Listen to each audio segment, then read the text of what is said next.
Then all the tax collectors and the sinners drew near to him to hear him, and the Pharisees and scribes complained, "This man receives sinners and eats with them." So he spoke this parable to them. What man of you, having 100 sheep, if he loses one of them, does not leave the 99 in the wilderness, and go after the one which is lost, until he finds it? And when he has found it, he lays it on his shoulders, rejoicing. And when he comes home, he calls together his friends and neighbors, saying to them, "Rejoice with me, for I have found my sheep which was lost." I say to you that likewise there will be more joy in heaven over one sinner who repents than over 99 just persons who need no repentance. Or what woman, having 10 silver coins, if she loses one coin, does not light a lamp, sweep the house, and search carefully until she finds it? And when she has found it, she calls her friends and neighbors together, saying, "Rejoice with me, for I have found the piece which I lost." Likewise, I say to you, there is joy in the presence of the angels of God over one sinner who repents. A certain man had 2 sons, and the younger of them said to his father, "Father, give me the portion of goods that falls to me." So he divided to them his livelihood. And not many days after, the younger son gathered all together, journeyed to a far country, and there wasted his possessions with prodigal living. But when he had spent all, there arose a severe famine in that land, and he began to be in want. Then he went and joined himself to a citizen of that country, and he sent him into his fields to feed swine. And he would gladly have filled his stomach with the pods that the swine ate, and no one gave him anything.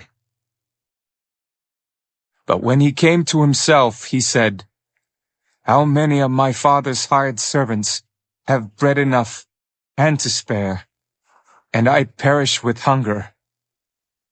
I will arise and go to my father, and will say to him, 'Father, I have sinned against heaven and before you, and I am no longer worthy to be called your son.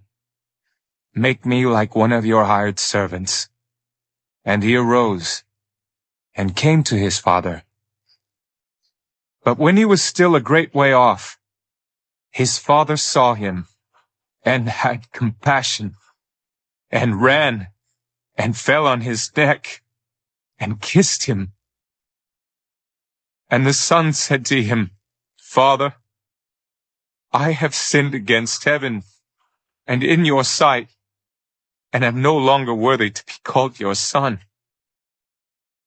But the father said to his servants, 'Bring out the best robe and put it on him, and put a ring on his hand and sandals on his feet, and bring the fatted calf here and kill it, and let us eat and be merry.